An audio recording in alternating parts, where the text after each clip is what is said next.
आप सभी को मेरा सुप्रभात। तो इस दृश्य श्रव्य सामग्री में हम विशेषण विषय के बारे में पढ़ने जा रहे हैं। जैसा कि आपको सामने दिखाई दे रहा है, इस चित्र को गौर से देखा जाए तो इसमें हमें कई विशेषण दिखाई देंगे। अभी विशेषण कौन सा भेद है, विशेषण का ये कौन सा भेद है, कौन सा विशेषण किस भेद है, किस प्रकार का है, वो हम इस दृश्य श्रव्य सामग्री में सीखेंगे।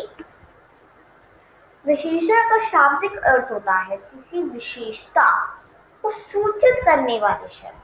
अगर हमें कोई विशेषता मिल रही है, अगर कोई शब्द किसी विशेषता को सूचित कर रहा है, तो वह शब्द विशेषण कहलाएगा।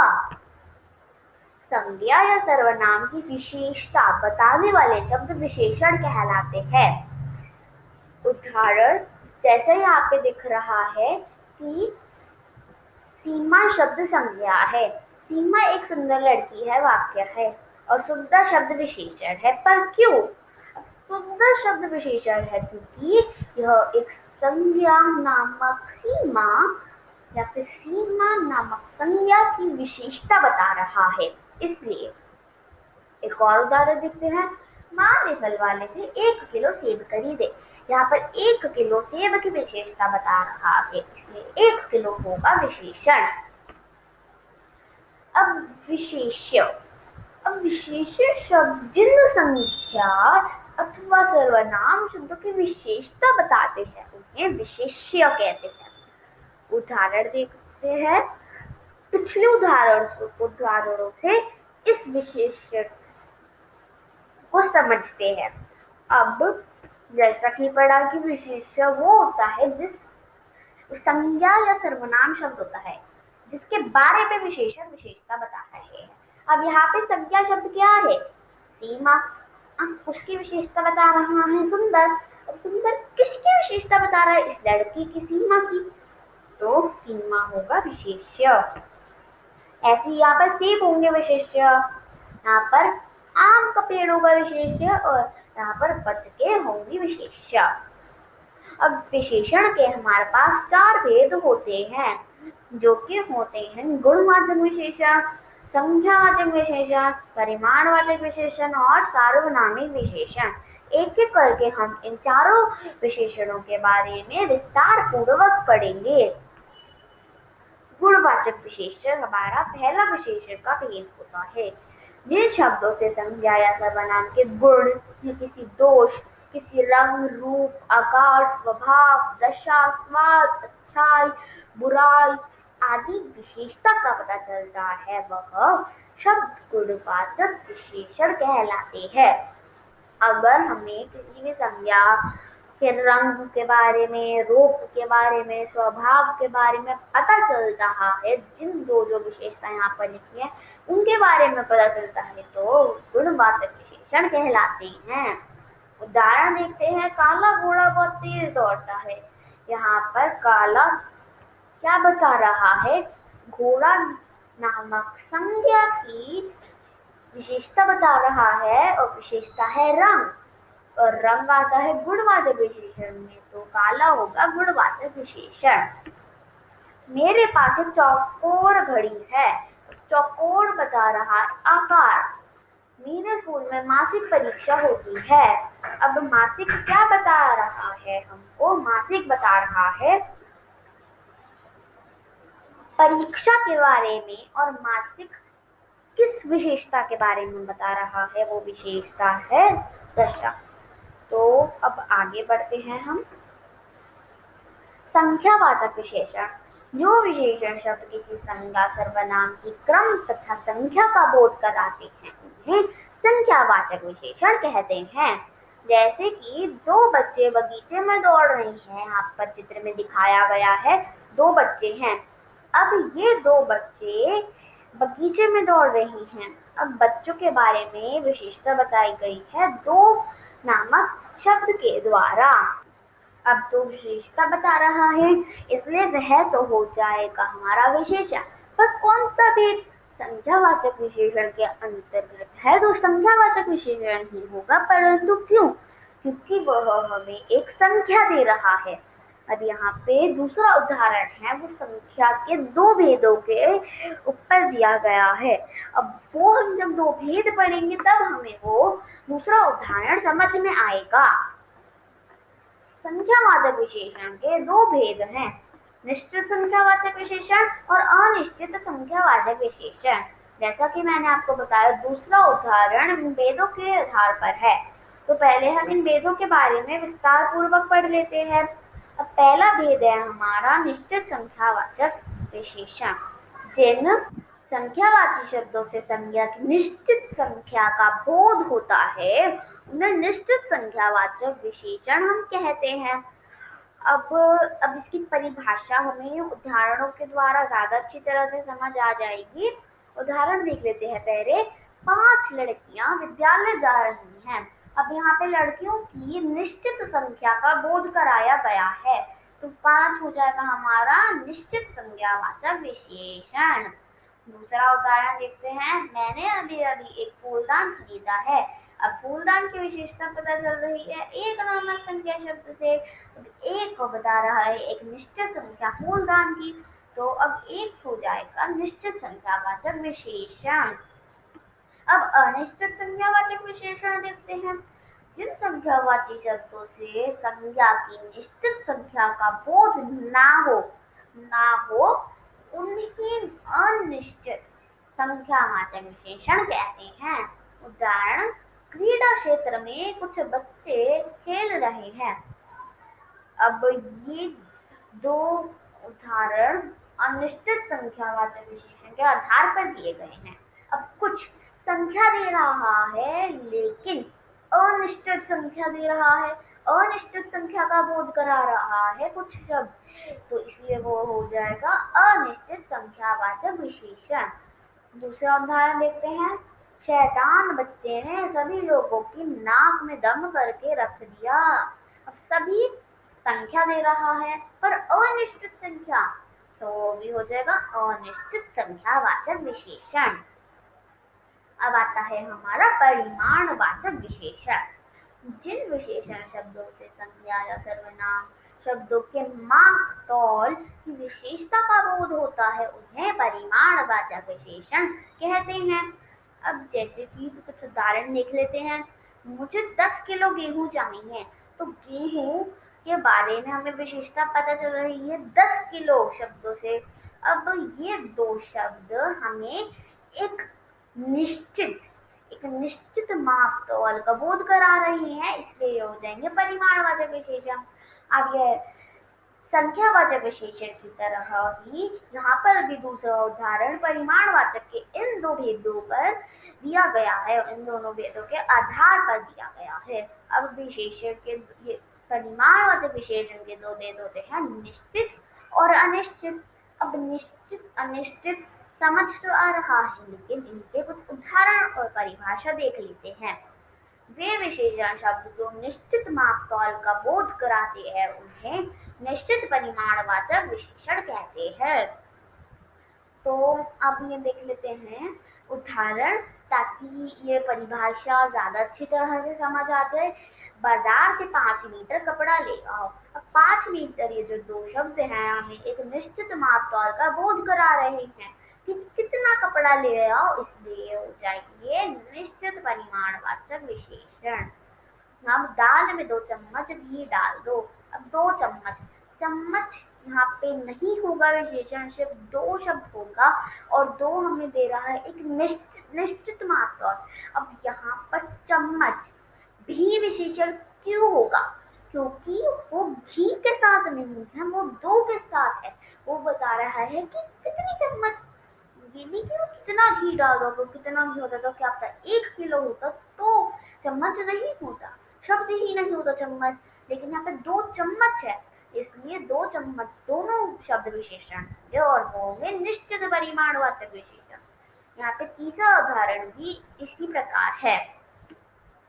अब अनिश्चित परिमाणवाचक विशेषण, वे विशेषण शब्द जो संज्ञा या सर्वनाम की निश्चित मात्रा का बोध नहीं कराते, यानी अनिश्चित मात्रा का बोध कराते हैं, उन्हें अनिश्चित परिमाणवाचक विशेषण कहते हैं।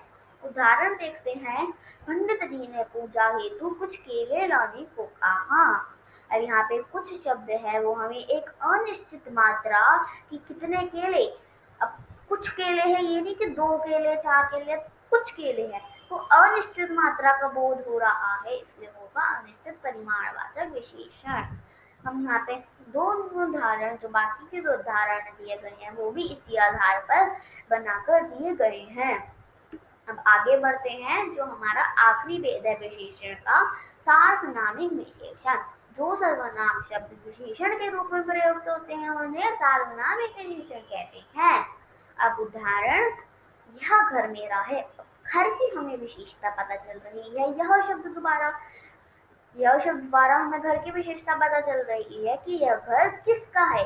यह कि घर, कौन सा घर मेरा है।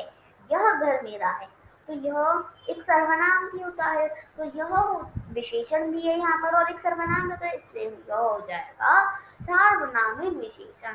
इसी प्रकार बाकी के 2 उदाहरणों में भी उस और यह शब्द हो जाएंगे सार्वनामिक विशेषण। अब अभ्यास करते हैं। कोष्टक में दिए गए शब्दों के आधार पर सही विशेषण शब्द से वाक्य पूरे करो। यह आम बहुत मीठा है। भारत में औद्योगिक क्रांति हो रही है। शेर एक जंगली जानवर है। कमरे में कमरे के भीतरी भाग में अंधेरा है। दूसरा प्रश्न, एकांकी विशेषण शब्दों के भेद लिखो।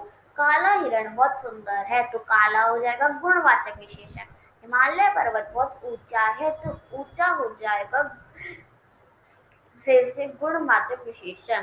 बाग में हरे बड़े पेड़ पौधे हैं, अब हरे भरे हो जाएगा गुणवाचक विशेषण। कक्षा में 20 बालक बैठे पढ़ रहे हैं, तो ये हो जाएगा निश्चित संख्या वाचक विशेषण। अब आखिरी प्रश्न देखते हैं। दिए गए विशेषण शब्दों के लिए उचित विशेष्य लिखो। वीर, सैनिक, असंख्य, तारे, गंभीर समस्या, भला इंसान, बातूनी औरत, अच्छा लड़का। तो अब इनके उत्तर मैं आपको लिखकर दिखा देती हूँ। एक सेकेंड, ताकि आप लोगों को अच्छे से समझ आ जाए।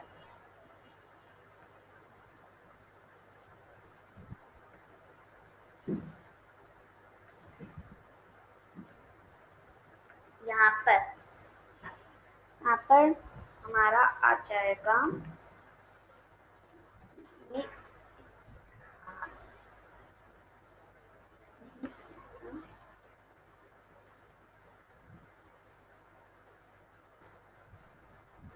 ये हो जाएगा हमारा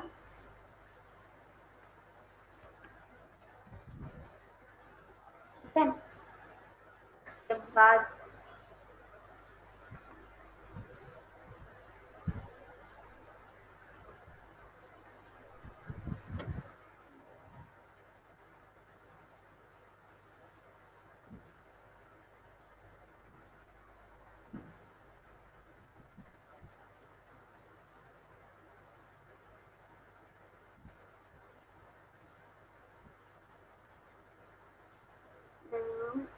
अब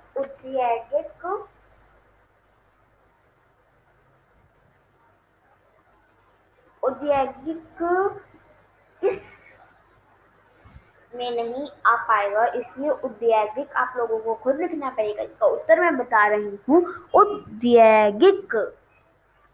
ठीक है, यहाँ पर इसका मैं लिख देती हूँ।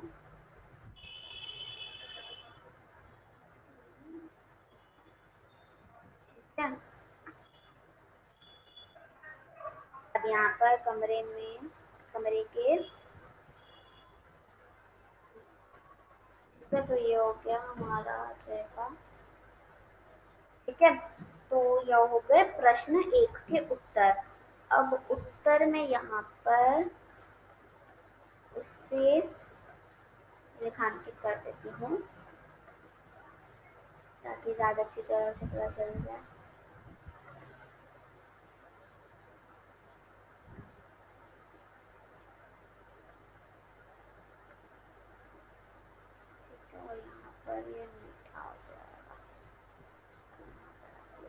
भी मीठा हो जाएगा।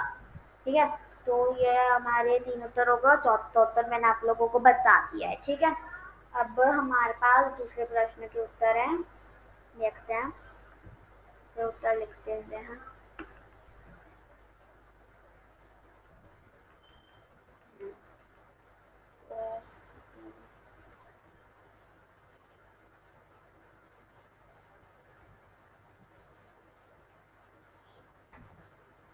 तो यहाँ पे आप लोगों को दे दिया गया है। अब हिमालय पर्वत, अब जैसा कि ऊंचा मैंने आप लोगों को बताया, गुणवाचक नहीं आएगा, तो वो आप यहाँ पर देख भी सकते हैं। किसी यहाँ पर इन विशेषताओं में वो भी है, इसलिए ऊंचा भी आएगा।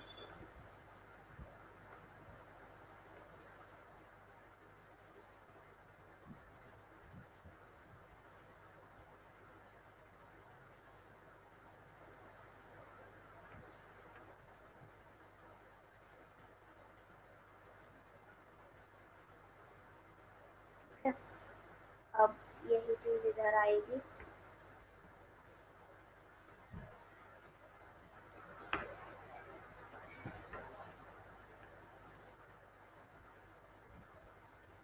यहाँ पर ये दूसरा होगा, फिर जो हमारा हो जाएगा तो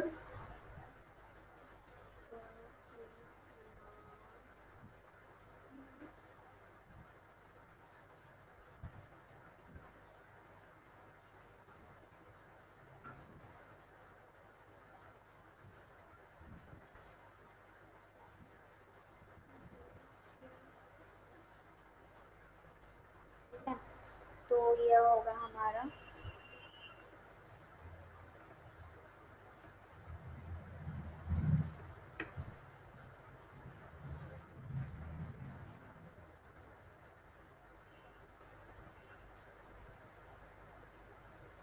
अब यहाँ पर दे दिया गया आपको प्रश्न 2 के भी उत्तर, इनको भी मैं लाल रंग से कर देती हूँ। देखिए जरा,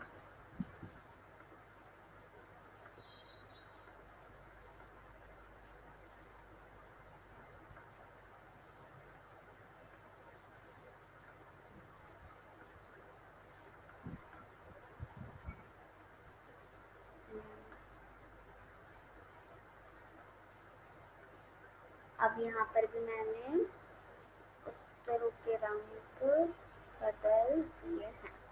ठीक है, अब ये होगा प्रश्न 3 के उत्तर। अब आखिरी आ गया हमारा हमारा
तो यहाँ पे हमारा दोबारा उत्तर आकर, इसको भी मैं कर देती हूँ लाल रंग से।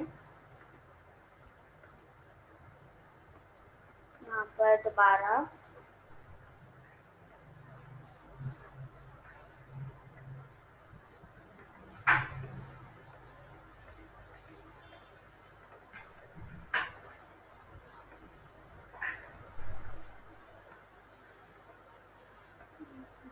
यहाँ पर ये सारे शब्द हो गए हमारे उत्तर प्रश्न 3 के। So now